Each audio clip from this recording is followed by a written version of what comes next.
Hello friends, welcome to Foods of India.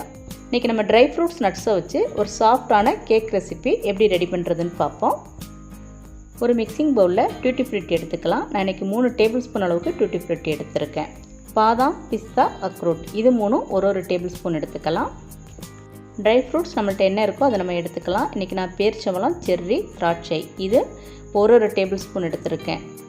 இப்போ இது கூட 1 டீஸ்பூன் அளவுக்கு மைதா மாவு எடுத்து நல்லா மிக்ஸ் பண்ணி தனியாக எடுத்து வச்சுப்போம்.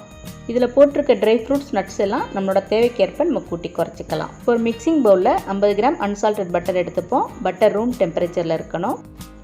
இப்போ 1 நிமிஷம் ஹை ஸ்பீடில் வச்சு நம்ம பீட் பண்ணிக்கலாம். விஸ்க் இருந்தால் அது மூலமாகவும் நம்ம பீட் பண்ணிக்கலாம். இப்போ இது கூடவே 1 கப் பவுடர் சுகர் போட்டுக்கணும். நம்ம இனிப்பு குறைவாக தேவை அப்படின்னா 3/4 கப் அளவுக்கு நம்ம போட்டுக்கலாம். 1 நிமிஷம் ஸ்லோவில் வச்சு பீட் பண்ணிக்கலாம். அதுக்கப்புறம் நம்ம ஹையில் வச்சு குறைஞ்சது 5 நிமிஷம் நம்ம பீட் பண்ணணும். கலர் இந்த அளவுக்கு சேஞ்ச் ஆகிற வரைக்கும் நம்ம பீட் பண்ணிக்கணும். இப்போ இது கூடவே 2 முட்டை போட்டுக்கணும். முதல்ல 1 முட்டை போட்டு பீட் பண்ணிக்கலாம்.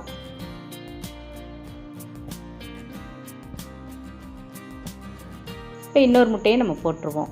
முட்டைக்கு பதிலாக நம்ம 1/4 கப் தயிர் கூட எடுத்துக்கலாம். அதே மாதிரி பட்டர் போட விருப்பம் இல்லை அப்படின்னா அதுக்கு பதிலாக 1/3 கப் ரீஃபைண்ட் ஆயில் எடுத்துக்கலாம். இப்போ எல்லாம் மிக்ஸ் ஆகிற மாதிரி நல்லா பீட் பண்ணியாச்சு. இப்போ ஒரு சீவரில் 1 கப் மைதா மாவு எடுத்துப்போம். இது கூடவே 1 teaspoon baking powder, 1/2 teaspoon baking soda, 1/4 teaspoon உப்பு இது எல்லாம் போட்டு இதை நல்லா முதல்ல மிக்ஸ் பண்ணிப்போம். நல்லா மிக்ஸ் பண்ணதுக்கப்புறம் இந்த மாதிரி சலிச்சு எடுத்துப்போம். இப்போ இது எல்லாத்தையும் இந்த மாதிரி கட் அண்ட் ஃபோல்ட் மெத்தடில் நல்லா மிக்ஸ் பண்ணிப்போம். ஓவராக இதை மிக்ஸ் பண்ணிடக்கூடாது. அந்த மாதிரி மிக்ஸ் பண்ணோம்னா கேக் நல்லா எழும்பி வராது. இப்போ எல்லாம் நல்லா மிக்ஸ் ஆகிட்டது. இந்த டைம் 1 டீஸ்பூன் வெனிலா எசன்ஸ் போட்டுப்போம். இது கூடவே 1/2 கப் நல்லா காய்ச்சி ஆற வச்ச பால் ஊற்றிக்கலாம். இதையும் நல்லா மிக்ஸ் பண்ணிப்போம். நம்மளுக்கு ரொம்ப கெட்டியாக இருக்குது அப்படின்னா இது கூடவே இன்னும் கொஞ்சம் நம்ம பால் ஊற்றிக்கலாம். இப்போ நம்ம எடுத்து வச்சுருக்க ட்ரை ஃப்ரூட்ஸ் நட்ஸை இதில் போட்டு அதையும் நல்லா மிக்ஸ் பண்ணிப்போம். அவ்வளோதான். இப்போ நம்மளுக்கு கேக்குக்கு தேவையான பேட்டர் ரெடி ஆயிடுச்சு. இப்போ ஒரு கேக் பேனில் ஆயிலை நல்லா இந்த மாதிரி ஸ்ப்ரெட் பண்ணிப்போம். இதுக்கு மேலே ஒரு பட்டர் பேப்பர் போட்டுக்கலாம். அதுக்கு மேலேயும் நம்ம ஆயிலை ஸ்ப்ரெட் பண்ணிக்கணும். பட்டர் பேப்பர் இல்லை அப்படின்னா மைதா மாவை எல்லா பக்கமும் நல்லா ஸ்ப்ரெட் பண்ணி விடணும். இப்போ நம்ம மிக்ஸ் பண்ணி வச்சுருக்க கேக் பேட்டரை இதில் போட்டுக்கலாம். இந்த மாதிரி டேப் பண்ணிக்கணும். இப்போ ஒரு மைக்ரோவேவ் ஓவனில் கன்வெக்ஷன் மோடில் 180 டிகிரி ப்ரீ ஹீட் பண்ணிக்கணும். ப்ரீ ஹீட் ஆனதுக்கப்புறம் நம்ம எடுத்து வச்சுருக்க கேக் பேட்டரை உள்ளே வச்சுக்கலாம். இப்போ அதே 180 டிகிரியில் 35 மினிட்ஸ் நம்ம டைம் செட் பண்ணி ஸ்டார்ட் கொடுத்துடலாம்.